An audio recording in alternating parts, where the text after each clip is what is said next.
Olá, pessoal, tudo bem com vocês? Espero que sim.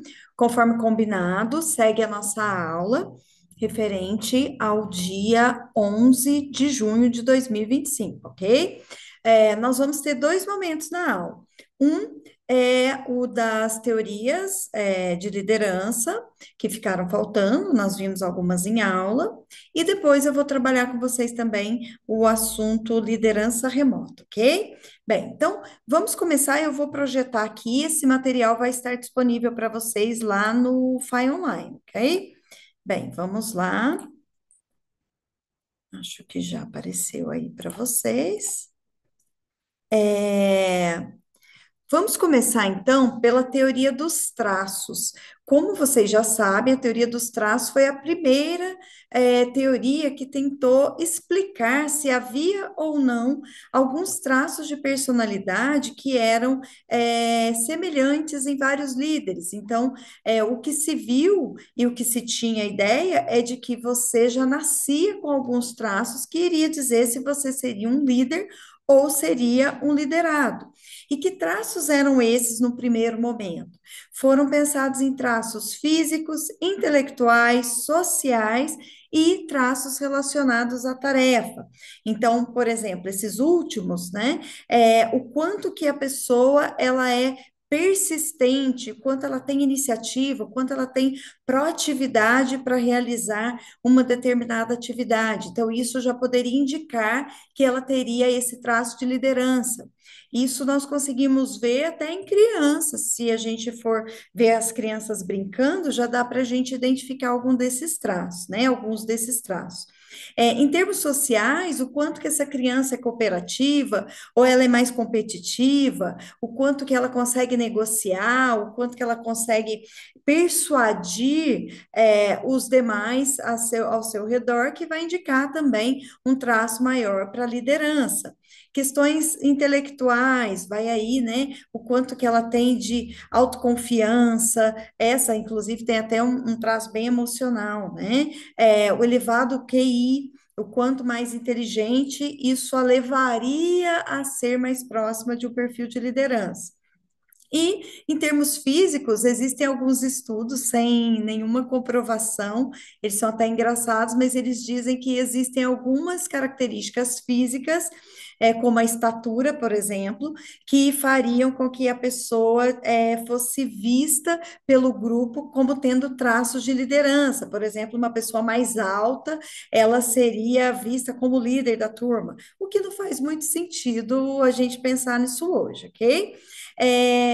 Ainda na teoria dos traços, a gente teve uma tentativa também de identificar algumas características de personalidade de pessoas que ocupavam cargos de liderança. E um desses modelos é o modelo que eu vou mostrar aqui para vocês agora, que é o modelo do Big Five, é um modelo bem interessante, vale a pena quem quiser pesquisar um pouco mais sobre ele. São 5 traços de personalidade, e esses traços, dependendo do lado, né, que está, porque vocês vão ver que o modelo ele é mostrado em dois extremos, ele vai indicar que nas pesquisas o líder com aqueles traços ele teve maior eficácia do que outros. Então, só para vocês conhecerem aqui, aqui está, deixe-me ver se eu consigo projetar para vocês novamente aqui, é, o Big Five aqui. Tá? Então, aqui, olha, a gente tem os fatores do modelo, e, em geral, o que que se viu nas pesquisas? Que esses líderes eram, em sua maioria, extrovertidos, então eles estavam aqui mais do lado esquerdo do modelo, eles tinham alta conscienciosidade, ou seja, eram pessoas que demonstravam ser responsáveis, eram comprometidas, eram organizadas, então isso fazia delas uma certa confiança. As pessoas confiavam mais nelas e, por isso, as colocavam mais em posições de liderança.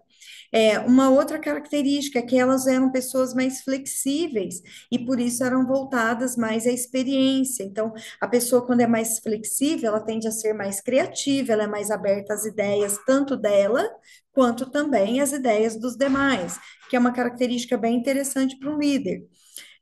A questão da sociabilização e amabilidade nessas pesquisas não teve tanta repercussão, mas em geral os líderes tendem a ser mais sociáveis. E, por fim, aqui, os líderes tendem a apresentar maior estabilidade emocional. Então, a inteligência emocional desses líderes, ela tende a ser maior, principalmente porque quem tem uma inteligência emocional maior, ele tende a apresentar maior empatia, consegue se colocar mais na situação das outras pessoas e tentar compreender a situação do outro. Voltando aqui nos outros nossos modelos,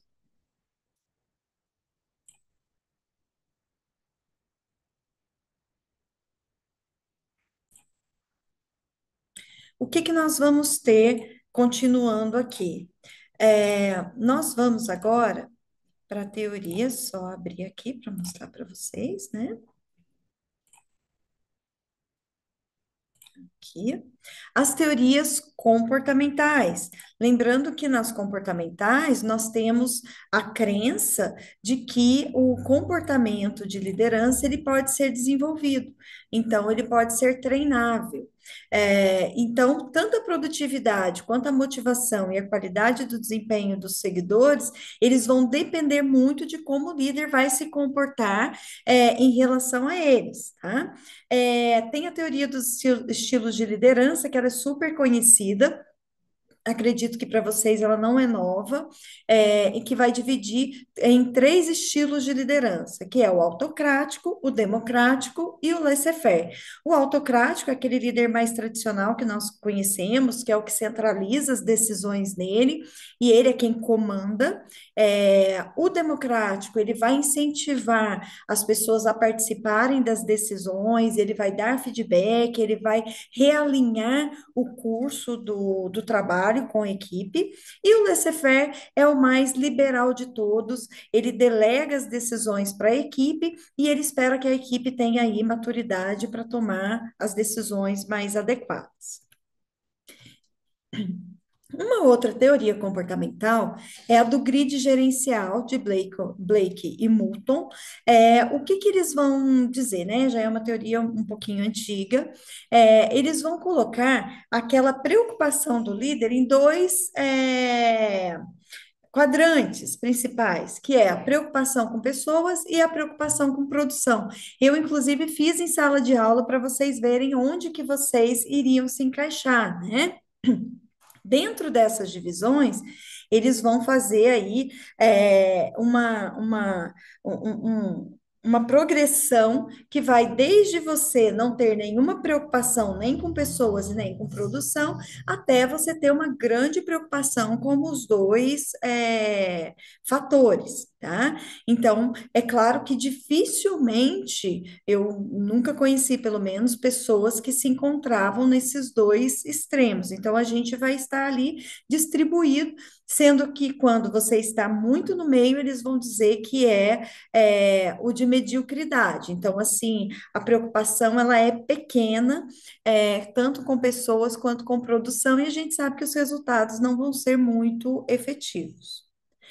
Aí nós vamos para as teorias contingenciais, que são aquelas que vão dizer o que vai depender muito das contingências, das situações, o líder tem uma série de variáveis que ele vai ter que considerar, inclusive quem são os seus liderados.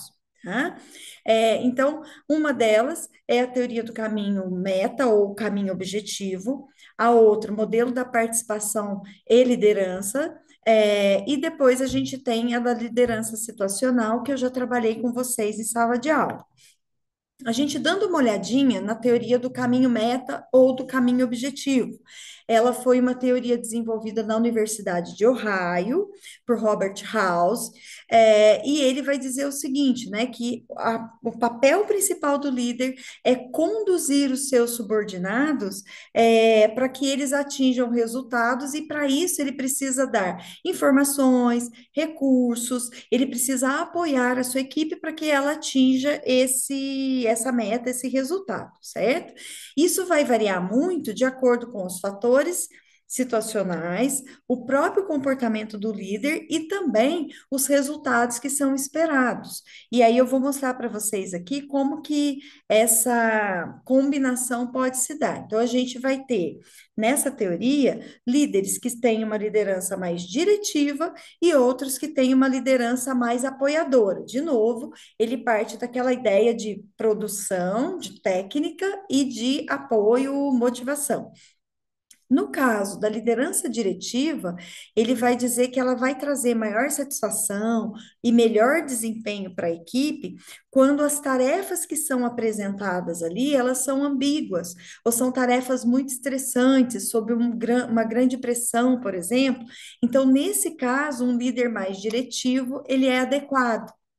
Já no caso onde eu tenho pessoas altamente eficazes, pessoas muito experientes, uma liderança muito diretiva, ela vai ser redundante, porque não faz sentido você ter um líder diretivo com uma equipe que vai produzir bem sem a presença tão constante desse líder. E no caso da liderança apoiadora, ela vai apresentar um maior desempenho e melhor satisfação dos colaboradores quando as tarefas já são mais estruturadas. Então, quando a empresa ou o setor ele é mais organizado, eu posso ter um líder que vai se ocupar mais das relações. Aí a gente tem o modelo de contingência de Fiedler. Eu já falei um pouquinho dele para vocês em sala de aula. Primeira e principal informação. No caso do Fiedler, ele vai acreditar que cada pessoa tem um estilo fixo. Então, ou você é um líder mais voltado para a tarefa, ou você é mais voltado para relacionamento. O Fiedler foi fazer uma variação, né? Ele fez o cruzamento de três componentes, que são esses aqui, né? Da relação líder e liderado. Então, como que é essa relação? É uma relação de confiança, é uma relação aberta. Como que está estruturada a tarefa? Se a empresa ou o setor, eles são organizados, eu tenho uma boa estrutura de tarefa. Então, isso também vai impactar no jeito que o líder vai se comportar. E a posição de poder que ele ocupa, ou seja, o quanto de poder que ele tem. Ele tem, por exemplo, poder para demitir, ele tem poder para contratar, ele tem poder para dar uma promoção para as pessoas. Então, essas três variáveis combinadas vão dizer que tipo de liderança que seria mais adequado. Vou só voltar um pouquinho aqui, tá? Para que ele chegasse nesse modelo que eu vou mostrar para vocês, ele foi e fez um questionário que se chamou Colega de Quem Eu Menos Gosto. Então, uma série de perguntas sobre as características do colega que eu menos gosto. Tá? Então, aí ele foi descobrindo que quem tinha o score mais alto, ou seja, as pessoas gostavam mais, ele classificou como sendo de relacionamento. E quem tinha o score mais baixo eram pessoas mais voltadas para produção, tá? Ou tarefa. E aí eu pergunto para vocês, né? Se a gente pegar, por exemplo, a Ivete Sangalo, será que ela seria uma boa presidente da República? O Bernardinho, que foi técnico muitos anos da seleção brasileira de vôlei, será que ele seria um bom gerente de produção? Muito provavelmente as respostas seriam um não. Não sei, não dá para falar com certeza, mas um não, acredito que vença aqui. Por quê? Porque vai depender muito do tipo de equipe que eles vão encontrar.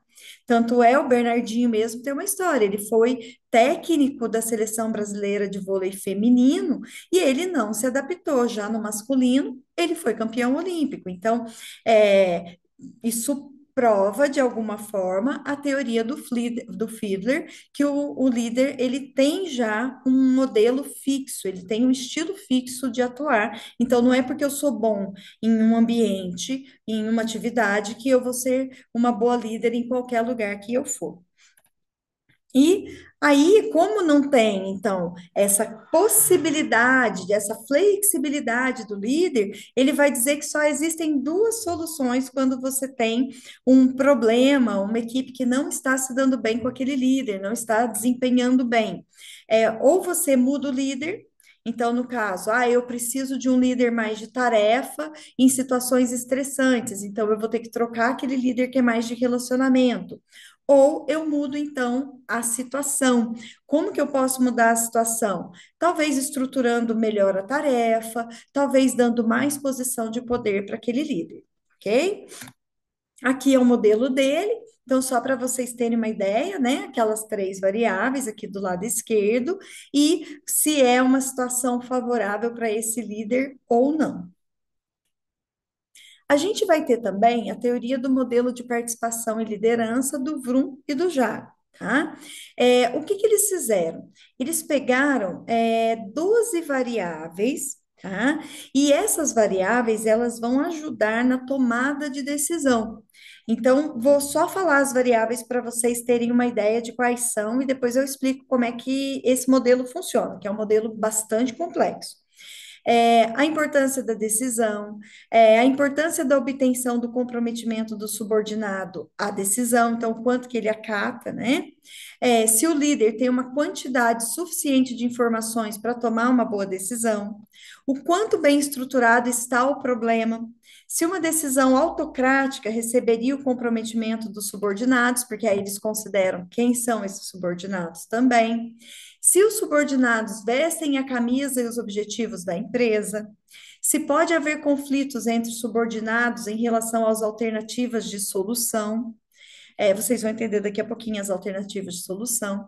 Se os subordinados e terceiros têm informações suficientes para tomarem boas decisões, as limitações de tempo do líder, que podem restringir o envolvimento dos subordinados, se os custos para reunir subordinados geograficamente dispersos, eles são justificáveis, a importância para o líder de minimizar do tempo requerido para a tomada de decisão, né, dependendo da presença dele, vai minimizar ou não esse tempo.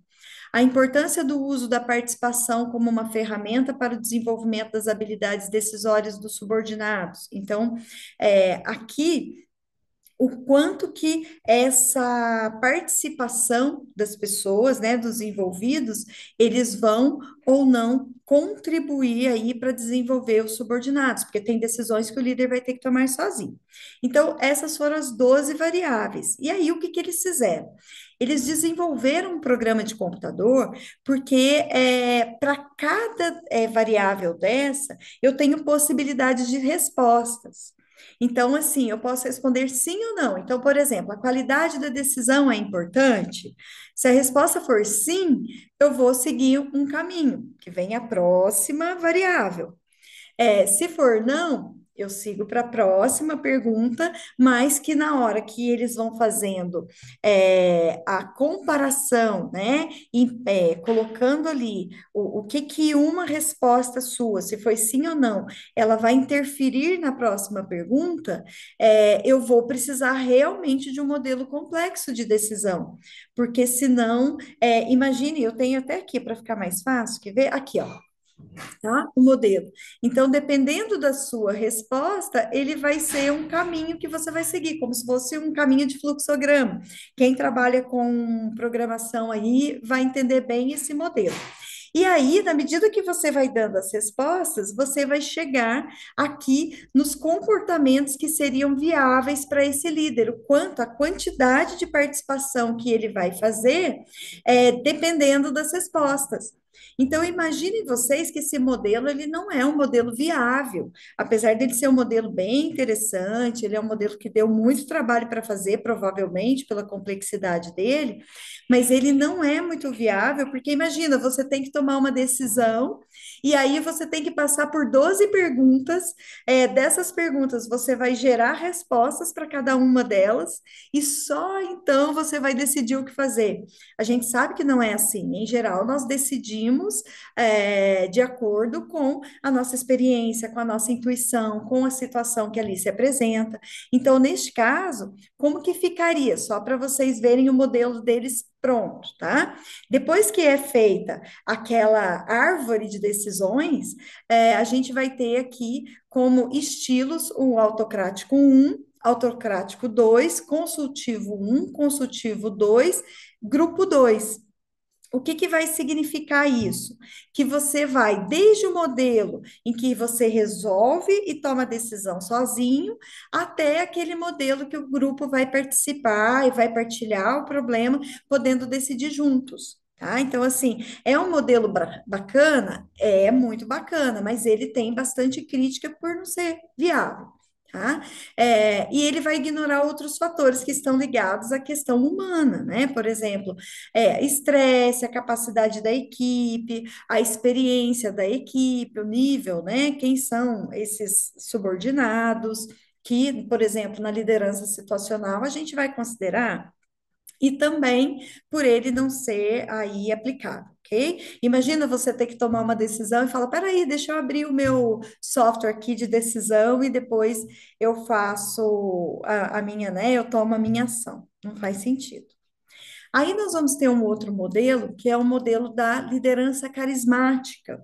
Em geral, os líderes carismáticos são pessoas que tendem a ter um comportamento fora do comum, e por isso eles tendem a chamar a atenção, eles tendem a puxar a admiração das pessoas para eles. Então, às vezes, até alguns comportamentos bizarros, que num primeiro momento poderiam ser considerados ruins, eles passam a ser considerados positivos. E a liderança carismática, assim como boa parte dos né, das lideranças, ela vai depender muito de um ambiente social propício. Pode ser um momento histórico, pode ser um momento econômico, que ele vai propiciar ou não o surgimento desses tipos de lideranças, ok? Então, os seguidores, em geral, vão atribuir capacidades heróicas aos seus líderes. Então, como se eles fossem realmente pessoas escolhidas, e muito especiais, tá? Para o Max Weber, ele vai dizer que a liderança carismática é um dos tipos ideais de autoridade. Por quê? Porque a pessoa consegue praticamente tudo que ela quer, desde que você acredite na liderança dela, ela consegue ter autoridade máxima sobre nós, né? Mas, infelizmente, muitos vão usar essa capacidade de liderança não só para fazer o bem, mas também para influenciar as pessoas com as suas ideias, que não são sempre voltadas para o bem comum, para a coletividade.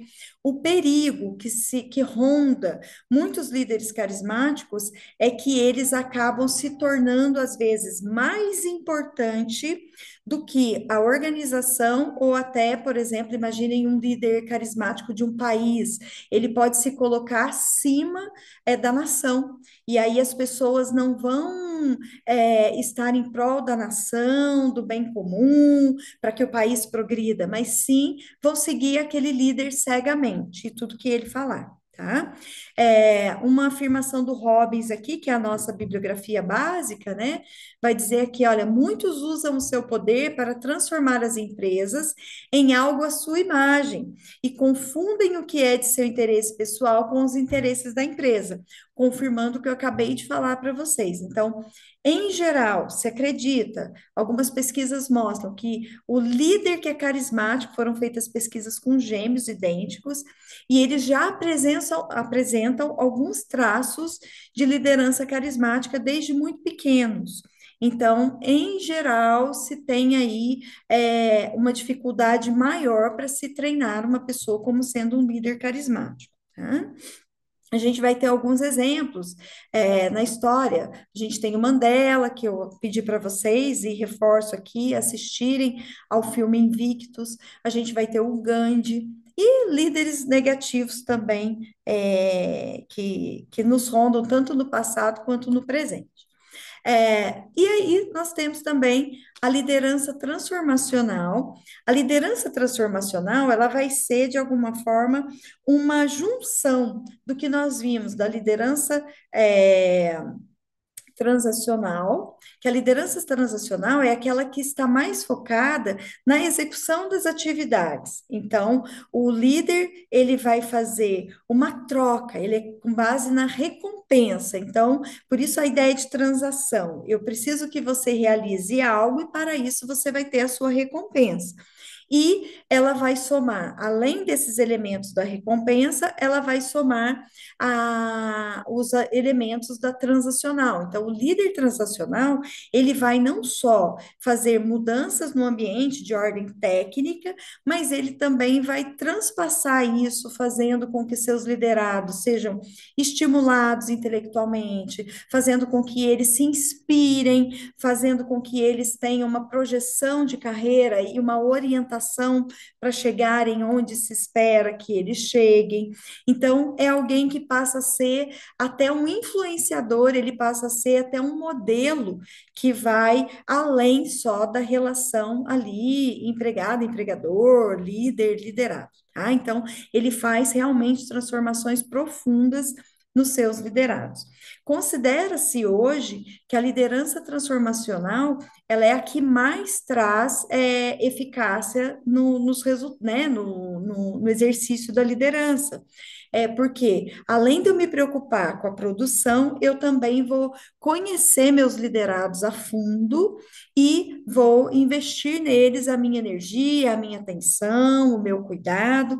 E aí, gente, uma coisa que é muito importante é que o líder transformacional, provavelmente, ele, para ser um bom líder, ele vai ser uma pessoa que se conhece. Então, o autoconhecimento dele é grande, ele provavelmente é alguém que consegue dialogar, ele é alguém que tem uma escuta ativa em relação à sua equipe, para que ele consiga conhecer cada um de perto e dar um cuidado, uma atenção individualizada para cada um. Bem, essas são as nossas referências, principalmente a nossa referência básica que está lá na biblioteca virtual para vocês da Pearson. Se tiverem dúvidas, por favor, levem na próxima aula para a gente conversar, tá bom? Eu vou parar por aqui esse vídeo e vou gravar um próximo vídeo para vocês, que é o da liderança remota, ok? Abraço, até daqui a pouquinho. Tchau, tchau.